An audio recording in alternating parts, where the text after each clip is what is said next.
جب تک میاں حیات رہے میں نے یہ تاج نہیں لگایا.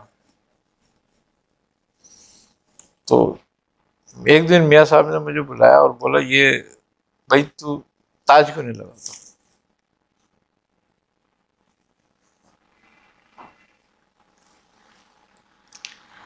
میں نے کہا نہیں میاں میرے پاس ہے نہیں. کہنے کا ہم تجھے 2 دفعہ دے چکے ہیں، کہاں چلا جاتا ہے وہ؟ میں نے کہا میاں وہ تو رکھے ہوئے میرے پاس. تو کہنے کیوں نہیں لگاتے ہو تم؟ میں نے کہا میاں مجھے آپ کے سامنے لگا کے آگے شرم آتی ہے. لیکن کیوں؟ میں نے کہا یہ ہے کہ ہمارا جو کردار ہے وہ تاج کے قابل نہیں ہے،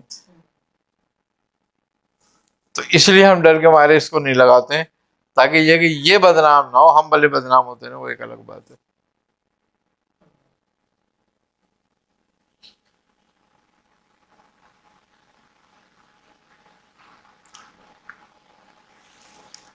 پھر جب میاں صاحب سے میری آخری ملاقات ہوئی ہے، پھر میاں صاحب نے مجھے تلقین کی کہ تاج لگایا کرو.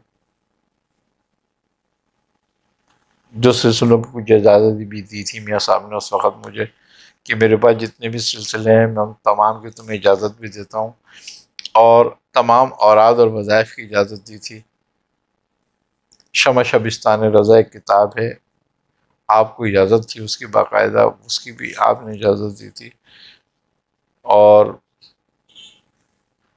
جواہر خمسہ اس کی بھی اجازت آپ کو ہوئی تھی، اس کی بھی اجازت دی تھی. 1-2 کتابیں اور تھیں ان کی بھی اجازت میاں صاحب نے عطا فرمائی. تو پھر آپ نے فرمایا کہ اب تم سلسلہ سنبھالو گے ہمارا. حیا علی خیر العمل، آنکھیں بچھا پیروں تلے، جن پر میرے آقا چلے، چل تو بھی ان راہوں پہ چل. حیا علی خیر العمل.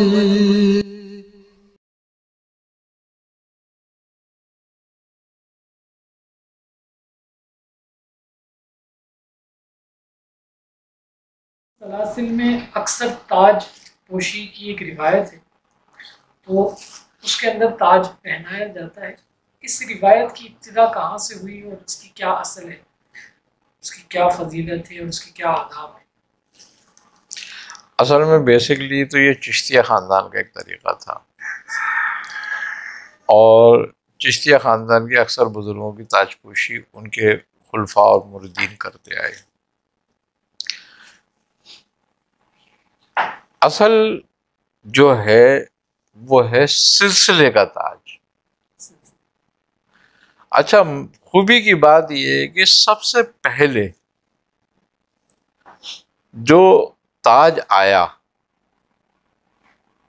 وہ کہاں آیا؟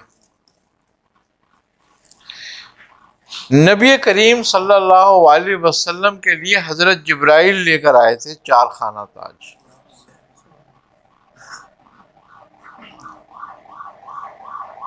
اللہ رب العزت نے آپ کو بھیجا تھا.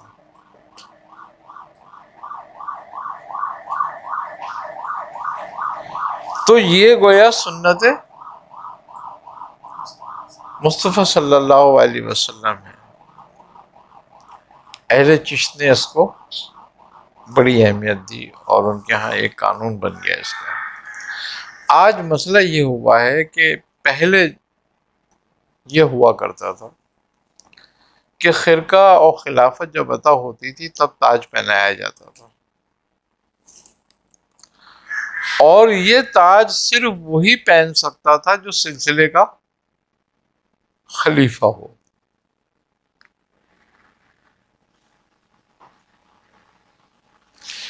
جو خلیفہ نہیں ہوتا اور صرف مرید ہوتا ہے تو اس کو عام ٹوپی پہننے کا حکم ہے، اس میں تاج پہننے کا نہیں. ہمارے جو سلسلے میں تاج ہے وہ یہ تاج ہمارے سلسلے کا ہے نہیں جو ہم لگاتے ہیں. ہمارے سلسلے کا تاج وہی چوخانہ تاج ہے اور اس میں ایک مینار کی طرح کھڑی ہوتی ہے وہ. تو بات یہ ہے کہ یہ چونکہ حضرت شاہ عبد الحی شاہ صاحب رحمۃ اللہ علیہ کے جو خلیفہ تھے حضرت نبی رضا شاہ صاحب رحمۃ اللہ علیہ، تو حضرت نبی رضا شاہ صاحب نے حضرت عبد الحی شاہ صاحب سے عرض کی کہ حضور ہمارے ہاں اس تاج کو بنانے والے لوگ نہیں ہیں، ان کو آتا نہیں بنانا، اگر آپ فرمائے تو ہم اس طرح کا تاج بنا لیں. تو آپ وہ تاج بنوا کر لے کر گئے تھے آپ کی خدمت میں. تو آپ نے وہ تاج دیکھا اور آپ نے پسند کیا، آپ نے فرمایا کہ یہ اچھا ہے. تو آپ نے فرمایا حضور اس کو لگانے کی اجازت دے دیں. تو آپ نے آپ کو وہ تاج پہنایا اور اجازت دے دی. تو یہ تاج جو ہے جب سے ہندوستان میں رائج ہوا ابو العلائی خاندان میں، لیکن ابو العلائی خاندان میں اس تاج کو لگانے کا صرف خلفاؤں کو اختیار ہے. ایک بات. دوسری بات یہ کہ جو ہم یہ پٹکا وغیرہ استعمال کرتے ہیں اور یہ رنگ، یہ بھی خلفاؤں کے لیے ہے خالی، اور پیرانے اکرام کے لیے، عام لوگوں کے لیے نہیں ہے. اور اگر کوئی اپنی مرضی سے کرتا ہے یہ تو وہ توہین کرتا ہے.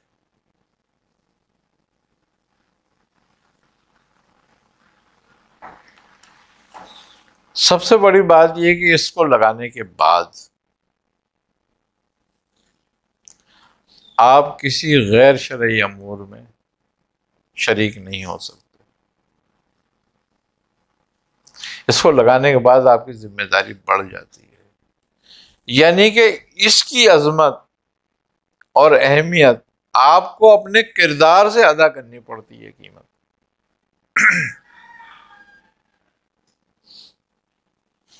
اب یہاں ہم اس بات کی اہمیت کو نہیں سمجھتے.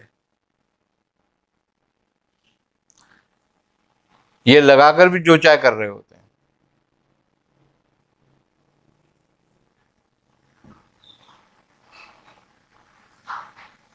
یہ تاج جو تھا ہمارے بزرگوں کے لیے عظمت اور ان کے کردار کی اعلیٰ ترین بہترین نشانیوں میں سے تھا.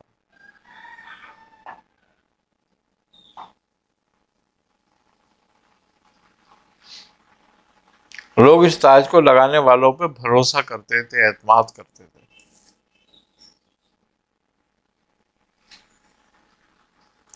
آج ہم نے اس کی حیثیت کو ختم کر دیا.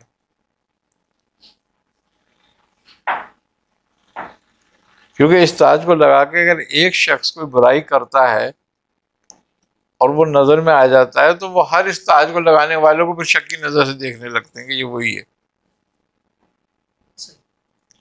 تو اس لیے اس کی بڑی اہمیت ہے، اس کی اہمیت کو سمجھنا چاہیے لوگوں کو. اب پیرانے کرام کو چاہیے کہ مریدین کے لیے وہ کالی یا اس رنگ کی جو اورنج جو گیائی رنگ کہلاتا ہے اس کے تاج بنا دے، ٹوپیاں بنا دے، لیکن ایسے وائٹ تاج، سفید تاج نہ پہنے مریدین، تاکہ شناخت ان کی الگ ہو جائے کہ یہ ابھی زیر تربیت ہے اور یہ تربیت یافتہ ہے. اب اصول ہے ایک کہ جب آپ دستار بندی کرتے ہیں تو کب کرتے ہیں؟ جب وہ فارغ التحصیل ہو جاتا ہے، پھر دستار بندی کی جاتی ہے اس کی، اور وہ دستار اس کے سر پہ اچھی لگتی ہے. تو اسی طریقے سے اس تاج کا ہے کہ جب وہ اپنی تربیت لے کے اور شیخ اس کو اجازت دے دیتا ہے کہ یہ اس قابل ہو گیا ہے کہ جتنی اس کی تربیت کر دی گئی ہے اب یہ مزید آگے لوگوں کی کر سکتا ہے، تو اس کو تاج پہنا دیا جاتا ہے. تاج پہننا گویا تربیتی یافتہ ہونا ہوتا ہے. اب ہر آدمی اگر تاج لگا کے گھومے گا، وہ جو چاہے کرتا پھرے گا، تو اس تاج کی اہمیت اور حیثیت تو ختم ہو جائے گی۔ یہ بالکل گویا ایسا ہے کہ جیسے کہ ایک سرکاری گاڑی پہ بتی ہوتی ہے لگی ہوئی، وہ ہر آدمی لگا سکتا ہے، جرمانہ ہوگا اس پہ، پکڑ لیا جائے گا اس کو۔ تو یہ ایک نشانی ہے اس کے سرکاری ہونے کی، اس کے اجازت یافتہ ہونے کی۔ تو بات صرف اتنی سی ہے کہ ہم کو چاہیے کہ ہم اس کی اہمیت کو سمجھیں۔ اگر اس کو لگاتے ہیں تو اس صورت میں لگائیں جب کوئی شیخ تمہیں اس کی اجازت دے دے اور تمہارے سر پہ رکھ دے، پھر تم اس کو لگاؤ بھی، مگر اپنے کردار سے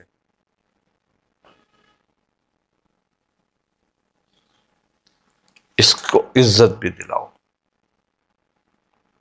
اپنے طور طریقوں سے اس کی عزت بھی کراؤ، تو فائدہ ہے پھر اس تاج کا۔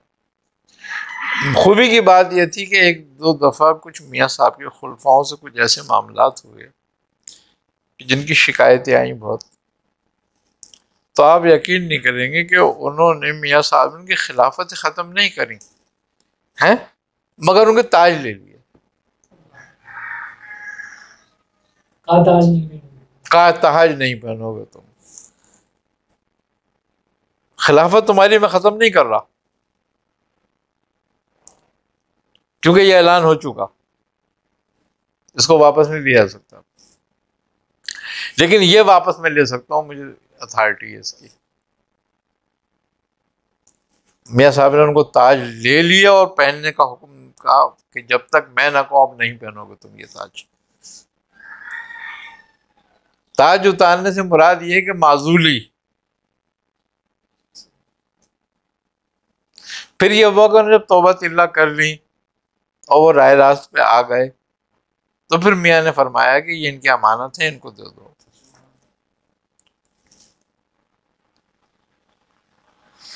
اب اندازہ کریں آپ اس کی اہمیت کتنی ہوگی۔ تو ہماری نظر میں کوئی اہمیت نہیں ہے۔ میں جب تک میاں حیات رہے میں نے یہ تاج نہیں لگایا۔ تو ایک دن میاں صاحب نے مجھے بلایا اور بولا یہ بھائی تو تاج کیوں نہیں لگاتا؟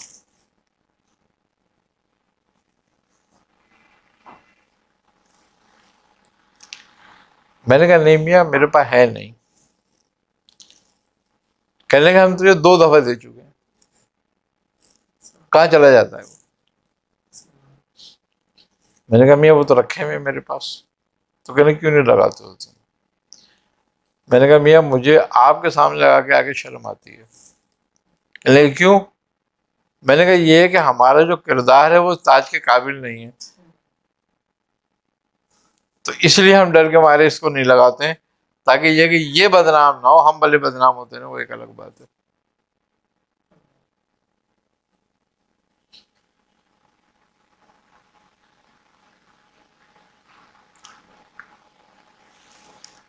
پھر جب میاں صاحب سے میری آخری ملاقات ہوئی ہے، پھر میاں صاحب نے مجھے تلقین کی کہ تاج لگایا کرو۔ جو سلسلوں کی کچھ اجازت بھی دی تھی میاں صاحب نے اس وقت مجھے کہ میرے پاس جتنے بھی سلسلے ہیں میں تمام کی تمہیں اجازت بھی دیتا ہوں، اور تمام اوراد اور وظائف کی اجازت دی تھی۔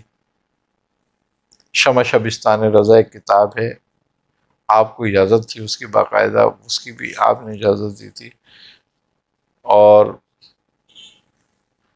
جواہر خمسہ اس کی بھی اجازت آپ کو ہوئی تھی، اس کی بھی اجازت دی تھی۔ 1-2 کتابیں اور تھیں، ان کی بھی اجازت میاں صاحب نے عطا فرمائی۔ تو پھر آپ نے فرمایا کہ اب تم سلسلہ سنبھالو گے ہمارا۔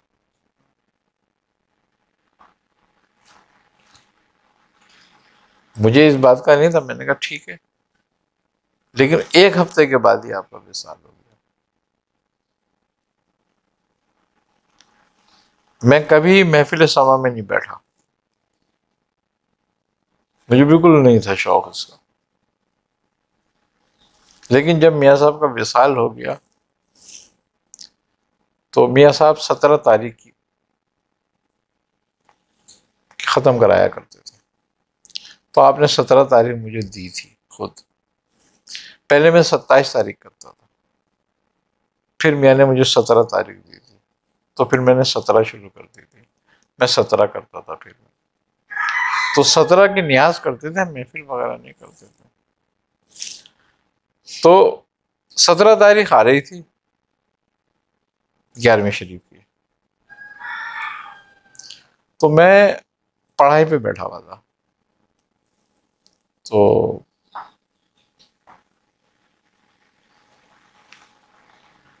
11ویں کی شاید 7 یا 8 تاریخ تھی یا 10 تاریخ تھی. میں نے دیکھا کہ محفل ہو رہی ہے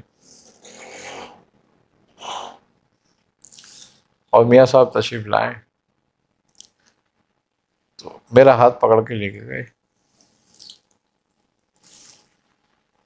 تو مجھے مسجد میں بٹھا کے کہہ رہے ہیں، فرما رہے ہیں آپ کہ بس اب شروع کر دو.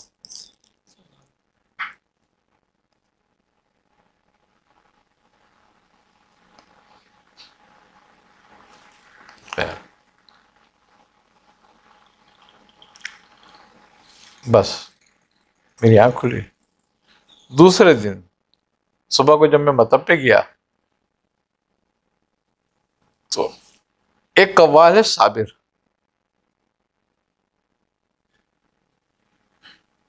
وہ میاں صاحب کا بھی قوال تھا. اتفاق سے وہ آ گیا. وہ کسی دوا وغیرہ لیے آیا تھا. تو اس سے ایسی بات ہو گئی، کیا کر رہے ہو؟ نے بولا محفلیں ہیں آج کل ہو رہی ہیں، اس میں کر رہا ہوں میں. آپ کرتے ہو؟ میں نے کہا اگر کریں تو میں آ جاؤں گا، جب بولو آ جاؤں گا. میں نے کہا 17 تاریخ کی کرتے ہیں. بولا ہاں ٹھیک ہے، میں آ جاؤں گا، تیار ہوں. جب آپ کرو سجا نہیں ہوں گا. اب ہوا کیا کہ کچھ میرے مرید لڑکے تھے، وہ آ گئے شام کو. تو وہ کہنے لگے میاں صاحب آپ کی سے ہم سوچ رہے ہیں کہ 17 11ویں شریف ہے، یہ 17 تاریخ محفل کی ترکیب بنا لیں. میں نے کہا چلو بنا لیتے ہیں. ایک ہفتے میں ترکیب بنائی اور وہ محفل شروع ہو گئی. بس وہ محفل سمجھ لو ایسے شروع ہوئی، یہ میاں صاحب کے وصال کے بعد ہوئی ہے، اور ایسی شروع ہوئی کہ آج تک وہ چل رہی ہے. تو یہ ہماری بات نہیں ہے یا ہمارا وہ نہیں ہے کمال، یہ تصرف ہے ان کا، میاں صاحب کا اور پیر.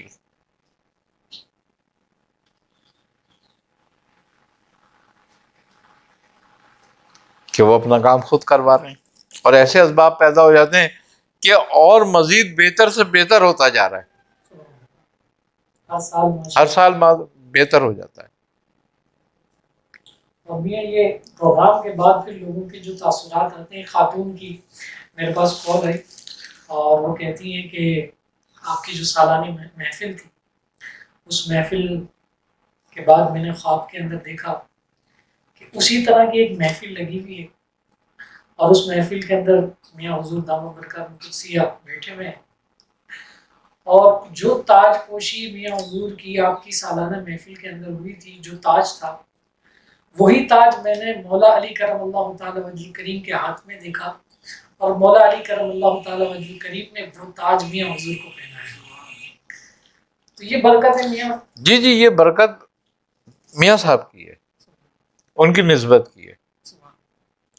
ہمارا اس میں کچھ عمل دخل نہیں ہے، نہ کوئی ہمارا عمل ایسا ہے.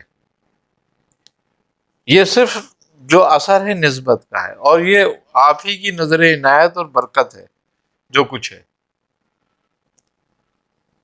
کہ ہماری کوشش ہمیشہ یہ رہی کہ ہم اپنے پیران اکرام کے ملفوظات پر عمل کرنے کی کوشش کریں، اپنی طاقت کے مطابق کیا.